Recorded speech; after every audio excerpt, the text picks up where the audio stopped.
प्रभु में रहुआ सबके सालोम। आई जे हमनी के मिल करके ध्यान कल जाई भजन संहिता 31 अध्याय पहला वचन से। हे यहोवा, हमार भरोसा तोहरा पर ही बाटे। हमरा के कबहू लज्जित ना होके के पड़े। रहुआ अपना धर्मी होखला के कारण हमरा के छुड़ा लें। अपना कान के हमरी ओर लगा के तुरंत हमरा के छुड़ा लें, काहे कि रहुआ हमरा खातिर चट्टान और गढ़ हई।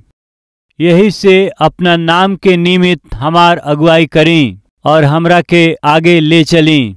जवन जाल उ लोग हमरा खातिर बिछौले बाड़े ओकरा से रउआ हमके छुड़ा लें, काहे कि रउए हमार दृढ़ गढ़ हई। हम अपनी आत्मा के रौरे ही हाथ में सौंप देत बानी। हे यहोवा, हे सत्यवादी ईश्वर, रउआ हमरा के मोल लेकर के छुड़ा ले हई। जवन लोग बेकार के चीज पर मन लगावलन उनके हम घृणा करेली, बाकी हमार भरोसा यहोवा पर ही बाटे। ये 31वां भजन संहिता में से अब ही हमनी का मिल के 6 गो वचन के पढ़ ली जा। भजन संहिता में विशेष करके प्रार्थना के भजन संहिता में रउआ कोनो भजन संहिता में जौन प्रार्थना के भजन बाव के पढ़ब त वो भजन के शुरुआत में भजनकार अपना दुख के ही वो अपना डर के प्रकट करके प्रार्थना कैल हमहन देखे लें। अब हमहन के ये 31वां अध्याय के पढ़ली हन जना। ई दाऊद के प्रार्थना हवे। ये प्रार्थना में स्पष्ट रूप से अपना सगरी दुख के सगरी डर के दाऊद प्रकट करत हमें। बाकी ओकरा बाद में अंत में अइला से ये भजन में दाऊद परमेश्वर के स्तुति कैल, परमेश्वर के आराधना कैल, परमेश्वर के आश्चर्य कर्म खातिर के हाँ धन्यवाद कैल हम देखिला। यानी दुख के साथ अपना प्रार्थना के शुरू कैला से भी समाप्ति में आके भजनकार का कहलन कि परमेश्वर के स्तुति करेलन, परमेश्वर के आदर करेलन, परमेश्वर के महिमा करेलन। ई दाऊद के प्रार्थना कैला के तरीका हवे या नियम हवे। एगो सवाल, हमनों को अपना भय के कारण, दुख के कारण, परेशानी के कारण परमेश्वर के पास आके आंसू बहावेली, परमेश्वर के पास आके रोवेली, अपना सगरी कष्ट के परमेश्वर से एक के बाद एक बतावेली जा। और कुछ लोग आहें भर के रोवेलन और कुछ लोग छाती पीट के प्रार्थना करेलन और कुछ लोग बहुत ही दुख और वेदना के साथ परमेश्वर के साथ रोवेलन। बाकी ध्यान से रुआ के जांचब त रुआ कितना दुख बोझ से और वेदना से डर से भी प्रार्थना कैला से प्रार्थना जब आखिरी तक आ जाला त रो के ही रुआ प्रार्थना के समाप्त मत करी। वो डर के साथ, वो दुख के साथ, वो कष्ट के साथ में रुआ प्रार्थना समाप्त ना करब। समान रूप से रुआ हो सकेला, दुख के साथ हो सकेला, कष्ट के साथ हो सकेला, डर के साथ हो सकेला। प्रिय रुआ अपना प्रार्थना के शुरू कैले होई, कुछ समय के बाद राउर पूरा बोझ हल्का हो गईल बा महसूस करीला। कुछ समय बीतला के बाद राउर भय रउआ के छोड़ दिले बा महसूस कर सकीला। कुछ समय के बाद रउरी हृदय में रहे वाला वो बोझ हल्का हो जाला रउआ जान सकीला। यही से भले आंसू के साथ हमहन प्रार्थना शुरू कैले बानी जा। प्रार्थना के आखिर में पहुंच के हमहन प्रभु के स्तुति करे शुरू कैली जा। प्रभु हमरा डर के दूर करे खातिर धन्यवाद प्रभु, हमरा बोझ के हल्का करे खातिर धन्यवाद प्रभु। प्रभु हमरा दुख के दूर करे खातिर धन्यवाद, हमरा हृदय के हल्का करे खातिर धन्यवाद प्रभु जी। हमरा के शांति देवे खातिर धन्यवाद प्रभु जी, हमके आशा देवे खातिर धन्यवाद प्रभु जी। यह रीति से सामान्य रूप से जब प्रार्थना के समाप्ति में आ जाली जाता हमन के जानला बिना हमनी के अंदर उत्पन्न भइल धैर्य के कारण, वो शांति के कारण भरोसा के कारण, आशा के कारण हमहन के परमेश्वर के स्तुति कैल अपना व्यक्तिगत जीवन में भी हमहन देख पावे लीजा। ऐसा अनुभव में सरवा में कितना लोग गइल बानी, हाथ दिखाई। यस यस, हर एक के अनुभव बाटे। कितनो दुख में रहुआ परमेश्वर के पास आके, कितनो डर के साथ परमेश्वर के पास प्रार्थना कैला से भी प्रार्थना समाप्त होते ही वो डर पूरा चल जाला, भार पूरा हल्का हो जाला। प्रश्न ई बाकी वो सब कहाँ गइल, का भइल उनकर। एगो प्रभु के दास एह प्रकार से कहले, प्रार्थना के जगह हमन के जीवन के बोझ के हल्का करे खातिर के उ जगह हवे। का हवे? प्रार्थना के जगह जवन हवे हमन के बोझ के हल्का करे का जगह हवे। यानी कि वो परिवार के बोझ हो सकेला, वो बच्चन के बोझ हो सकेला, वो आर्थिक बोझ हो सकेला, बीमारी के कारण उत्पन्न डर या बोझ हो सकेला,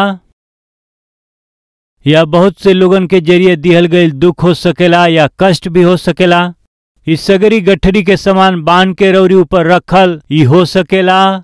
वो डर के, भय के, बोझ के रउआ परमेश्वर की उपस्थिति में लिया करके परमेश्वर के साथ बटला से कुछ देर के बाद में वो बोझ पूरा हल्का हो जाला, वो दुख पूरा कम हो जाला।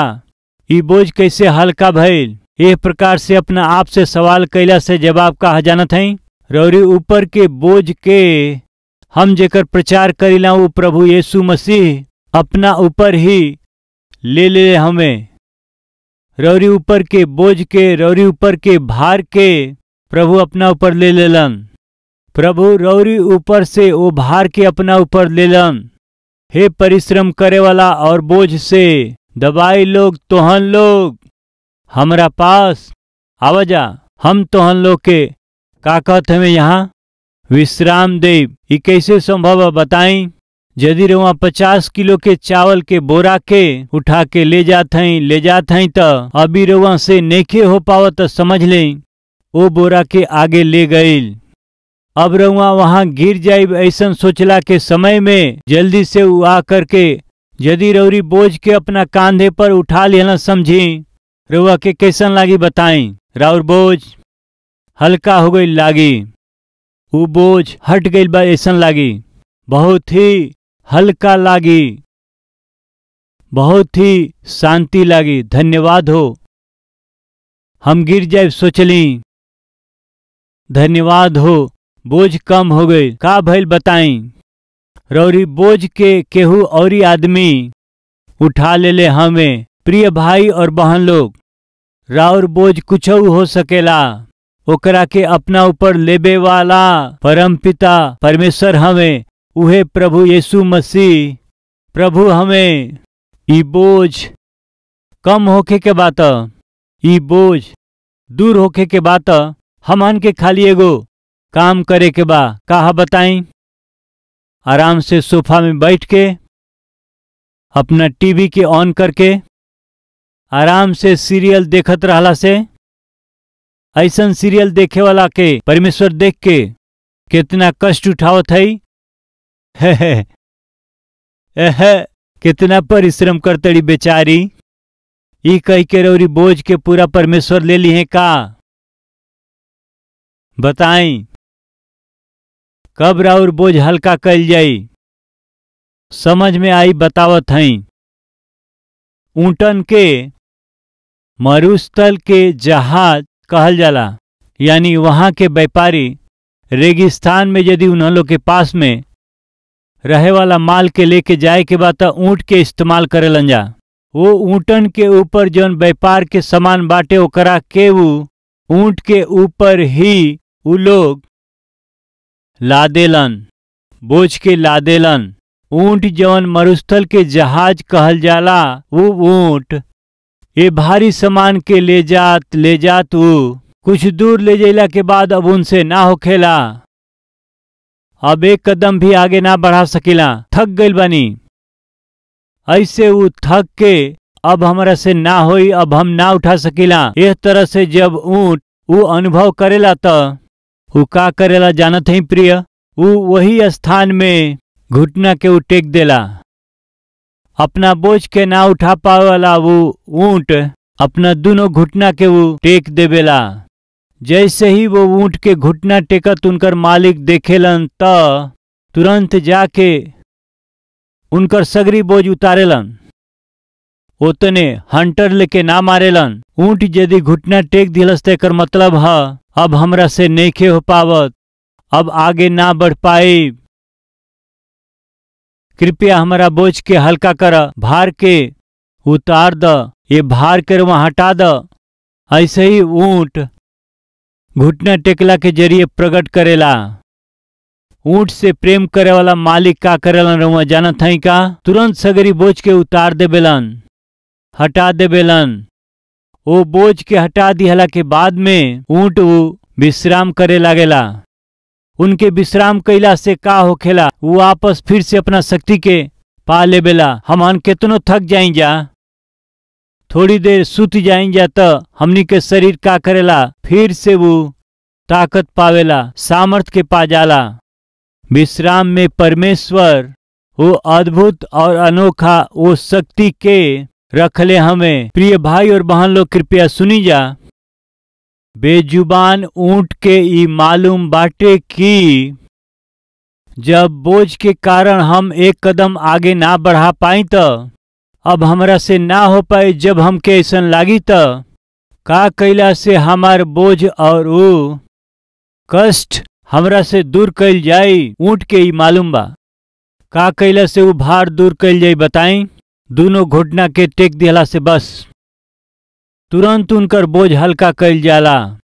ऊंट भी जानेला ये बात के प्रिय लोगन। बाकी परमेश्वर के स्वरूप में और परमेश्वर के समानता में रचल गईल इंसान के मालूम नइखे हो पावत का उनकरा बोझ से उनकरा के, उनकरा जीवन के बोझ से उनकरा सगरी बोझ से कैसे निकले के बाटे ये इंसान के समझ में नहीं आवत। हमार प्रभु जी कहले कि हे परिश्रम करे वाला और बोझ से दबायल सगरी लोगन, मसीही लोग ऐसा ना कहले। हम जेकर प्रचार करीला वो प्रभु यीशु मसीह सब कर प्रभु हमें ऐसे बाइबिल बतावेले। यूहन्ना 3 और 16 में का लिखल बा जानत हई का? परमेश्वर त जगत से ऐसन प्रेम कैले। जगत में अनेक धर्म के लोग बाटे, जगत में विभिन्न जाति के लोग बाटे, जगत में विभिन्न भाषा बोले वाला लोग रहेलन, तरह तरह के जनजाति हवे, तरह तरह के विश्वास हवे। बाकी परमेश्वर त ये सब से अलग हमें। जनजाति, जाति, भाषा, धर्म ये सब मनुष्य के बनावल गईल ह, लेकिन परमेश्वर इंसान के बनौले हमें। यही से इंसान कोनो देश में रहे, कोनो प्रांत में रहे और कोनो भी रंग का होखे, परमेश्वर के जरिए रचल गईल हमें। यही से वो परमेश्वर के पुत्र हमें, वो परमेश्वर के बेटी है। यही से परमेश्वर वो इंसान से बहुत ही प्रेम कैले। रउआ इंसान है तो सुनी, परमेश्वर रउआ से बहुत ही प्रेम करेलन। यानी रउआ कोनो धर्म के होखी, कोनो जाति के होखी, कोनो समाज और कोनो प्रांत के होखी, ये परमेश्वर खातिर के रुकावट ना बन सकेला। परमेश्वर सबके एक समान प्रेम करेलन। ये वचन के सुने वाला प्रिय भाई और बहन लोग, राउर बोझ कुछ हो सकेला, दुख कुछ हो सकेला, राउर भय कितनो अधिक काहिनों के सुनी, रौरी बोझ के, डर के और भय के परमेश्वर के पास लिया के घुटना टेक करके प्रार्थना कैला से परमेश्वर और सगरी बोझ के उतार दी हैं। यही से हमन परमेश्वर के भवन में या उनकर उपस्थिति में आके हमन घुटना टेक के प्रार्थना करेलिए त वो प्रार्थना के करत समय हमनी के जीवन में बहुत से समस्या हो सकेला, हमन के हृदय में बहुत से डर हो सकेला, हमन के जीवन में बहुत से दुख हो सकेला, आंख में आंसू हो सकेला, हृदय में वेदना हो सकेला। थोड़ी देर हमरा प्रभु यीशु मसीह के उपस्थिति में प्रार्थना कैला से पूरा चिंता चल जाला, पूरा डर हमनी के जीवन से चल जाला, पूरा भय दूर हो जाला। कहाँ जाला बताई, उ गायब हो जाला, काहे चल जाला बताई। हमार प्रभु वादा कैले हमें, का वादा कैले हमें, वो हमरा पास में आके प्रार्थना करे वाला के हम विश्राम हम देईब, वायदा कैले। यही से प्रिय भाई और बहन लोग, कबहू भी कोनो क्षण भी हमरा से अब नइखे होखत, हम ही नइखी कर पावत। ऐसन स्थिति रउरी जीवन में यदि आई त मेहरबानी से ध्यान दें, तुरंत घुटना में आवे के रउआ सीख जाएं। और वही समय हमनी में से कुछ लोग की आदत का है कि कष्ट आवे से ही परमेश्वर याद आवेलन। ये सही आदत ना है। तकलीफ आवे से परमेश्वर के पास आइल, परमेश्वर के सहायता कैला के बाद उनके भूल गईल। ये सच्चा आत्मिकता के सही चिन्ह ना हवे। कुछ लोग उनकरा जीवन में जब कष्ट आवेला तबे वो फोन करेलन जा।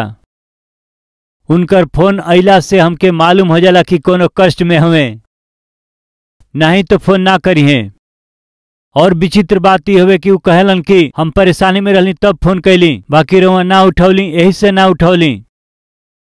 काहे न उठौली? परेशानियां आवे से तबे न फोन करेला, तब ना उठौली। ये ठीक नहीं के प्रिय। हमन के जीवन में तकलीफ आवे से ही प्रार्थना कैल एके आदत मत बनाई प्रिय। कोनो भी स्थिति में होखी, कोनो परिस्थिति में होखी, आपन बोझ ना उठा पावला से ही जब दुख उठाइला, घुटना टेकला से प्रभु रौरी बोझ और चिंता के दूर कर दी हैं। और वही समय वो परमेश्वर के साथ हमन का दिन प्रतिदिन के रिश्ता के रखे के बा, दिन प्रतिदिन के रिश्ता के बना के रखे के बा। प्रिय लोग, लगभग 1991 से 1996 के बीच, लगभग 25 बरिस पहले एगो भाई के हम अपना साथ सेवकाई में लेके जायल करी, सेवा में उनके उपयोग करत रहली। ब्रदर ब्रदर कह के वो हमारा साथे जात रहले। वही दिन में हम कुछ स्टूडेंट के जौन विदेश में जाए के कोशिश करत रहले, कैसे उनके जाए के बाटे ओकरा प्रक्रिया के बतावत रहली। बाहर देश में जाए वाला कोशिश करे वाला छात्र लोगन के हम थोड़ा बहुत सहायता करत रहली। ऐसन समय में ई भाई भी जाए के कोशिश कैले, उनकर कोशिश सफल भइल और वो चल गईले।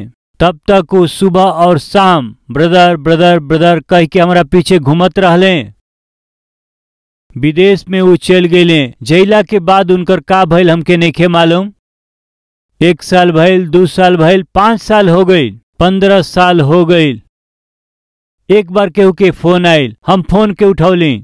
ब्रदर हमके याद बा का? ऐसे कहले। हम कहली के ह?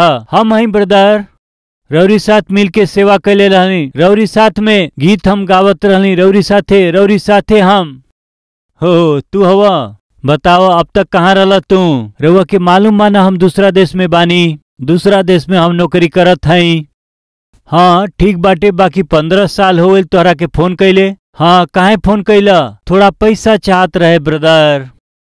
का कहले? 15 साल के बाद में फोन करके वो का चाही? थोड़ा पैसा चाही ब्रदर, परेशानी आ गई बा ब्रदर, रउए कुछ सहायता कर सकिला ई सोच के फोन करी ब्रदर। निश्चित रूप से सहायता रउए बताएं करे के चाही कि नहीं। 15 साल तक वो हमके याद ना कैले, फिर वो हमरा के कब याद कैले? तकलीफ आयल तो हमरा के याद कैले। उनकर व्यक्तित्व बिल्कुल ही सही नहीं खे। जब वो हमसे मंगले तो हम थोड़ा भी हम सहायता करब या सहायता कैला के कोनो आश्वासन या चिन्ह हम ना दिहली। काहे कि वो अवसर वादी हमें जरूरत में हुई तो रउआ से बात करी है, जरूरत में ना होखी तो ना बात करी है, रउआ के पूछे नहीं। असल में रउआ बानी याद ना करी है। ये लोग के ह कहला से अवसरवादी हमें। प्रिय भाई और बहन लोग, हमनी के अवसरवादी बन के रहल परमेश्वर के बिल्कुल पसंद ना हवे। परमेश्वर के बताई हमनी के परमेश्वर के का हई जा? जोर से बोली, हमन परमेश्वर के का हई? बताई प्रिय, बताई हमन परमेश्वर के का हई बताई। हाँ, रुआ के है बताई। हमन में से कितना लोग हिम्मत से कह सकेला बताई बहन? हमनी में से कितना लोग हिम्मत से कह सकेला बताई? हम परमेश्वर के हाँ बेटी हई, हम परमेश्वर के संतान हई। यह तो समस्या बा हमनी का के हई रहुआ हिम्मत से कह पावे के बा हम साक्षात ही परमेश्वर के बेटा हई। जब रहुआ ये बात के कह पाए तबे ही राउर हिम्मत पहचानल जाई। रौरी सोचला के तरीका अलग होखी, रौरी प्रार्थना कैला के तरीका अलग होई, राउर व्यवहार भी अलग होई। हम परमेश्वर के बेटा हई, हम परमेश्वर के बेटी हई। मेहरबानी से बात के मत भुलाई। हम कैसे परमेश्वर के बेटा हई, हम कैसे परमेश्वर के बेटी भैली। यूहन्ना के सुसमाचार 1 अध्याय 12 पद। बाकी जितना लोग उनकरा के कबूल कैले उ उन्हन लोग के परमेश्वर के संतान भैला के अधिकार दिहले, जे केहू यीशु के कबूल करेला। कबूल करे वाला हर एक जना के उ परमेश्वर के बेटा, परमेश्वर के बेटी होखला के अधिकार के दिहल, परमेश्वर दिहले। यही से आज एक फैसला करी, प्रभु अब से हम अपना प्रार्थना के जीवन के तिरस्कार ना करब। खाली परेशानी आवे से रौरी पास आवे वाला ना होके हर रोज रौरी पुत्र के समान आई, रौरी बेटी के जैसे रौरी उपस्थिति में हम आई। हमरा हर एक कष्ट के, हमरा हर एक भय के, हमरा में रहे वाला हर एक बोझ के जैसे पिता के बतावेला वैसे ही रउआ के बता के, पिता हम शांति से जिया कहे वाला हई त मिल के प्रार्थना करी।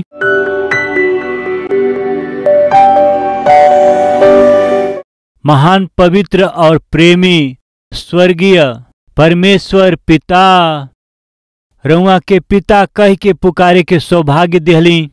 इरौरी बेटा प्रभु यीशु मसीह के जरिए संभव भइल बा। मसीह के आपन उद्धारकर्ता कबूल कैला के जरिए हमनी के रउआ अपना संतान के रूप में कबूल कैली।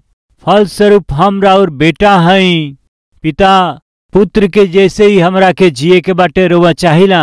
रउए समान यदि हम जियल जाई त, रौरी समान हमनी के पवित्र जीवन बितावे के त, रौरी समान हमनी के प्रेम करे के त रउआ खुश होखब। हम सबसे रउआ सीधा बात कैली। हमहन के रौरी संतान के जैसे जिए के बा वैसे ही हमनी के राउर मित्र बने के बाटे। हर एक दिन हमनी के राउर उपस्थिति में आवे के बा, अपना बोझ के उतारे के बाटे। रौरी संगति में जियला के जरिए, रौरी करीबी में जियला के जरिए ही सगरी भरपूरी के हमनी के अनुभव करे के बाटे। ऐसन सौभाग्य हमनी के देई। यदि रउआ हमार पिता हई त हमनी के का कमी हुई पिता? रउआ हमनी के पिता हई त हमन के का घटी होगी? ऐसन अद्भुत विश्वास के साथ हमनी का जी सकी जा। रउआ सहायता करी, दर्शन देई, आशीष देई, एगो आशीष के जीवन के हमन के देई। यीशु के नाम से मांगत हैं पिताजी, आमीन।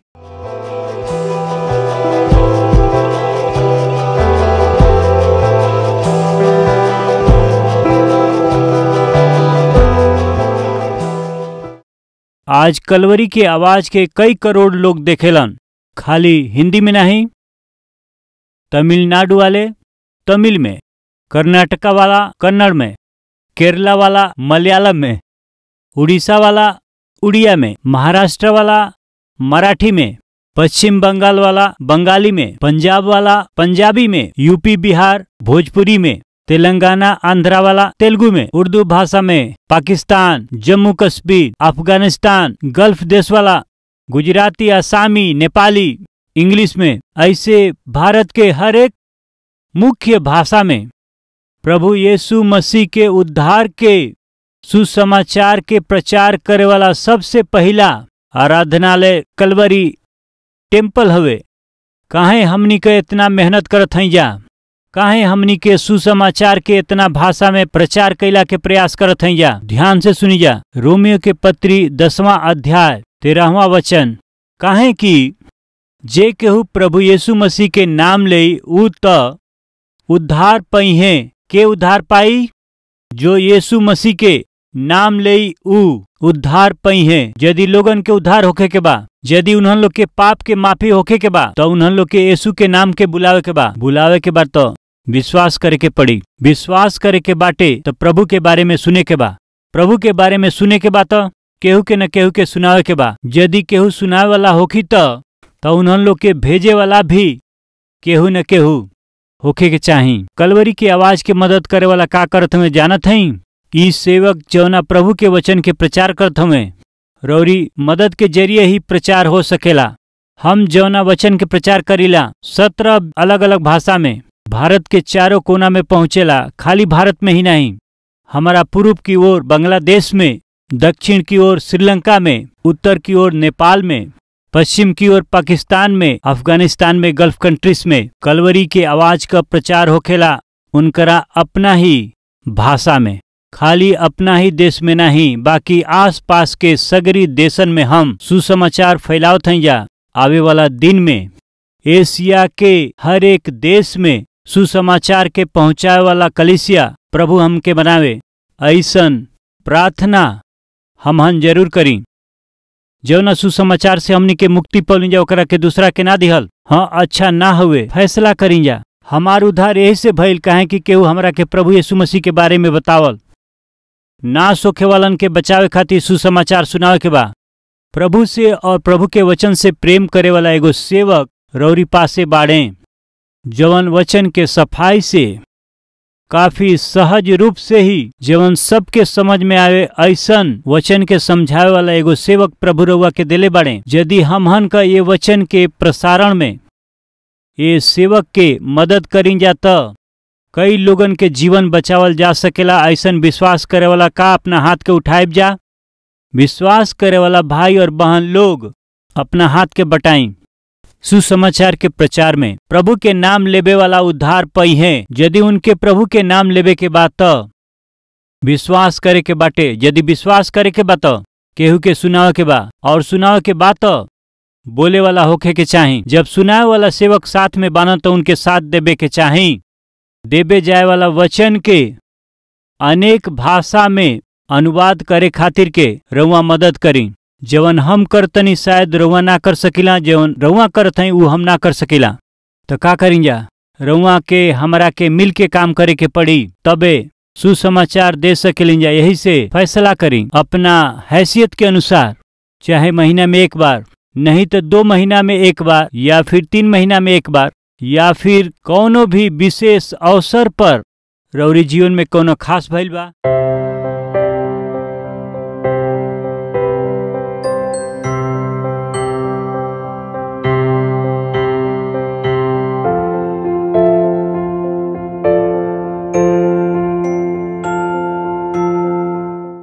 हमार पता बा Calvary, post box number 30, Kukatpally, Hyderabad 72।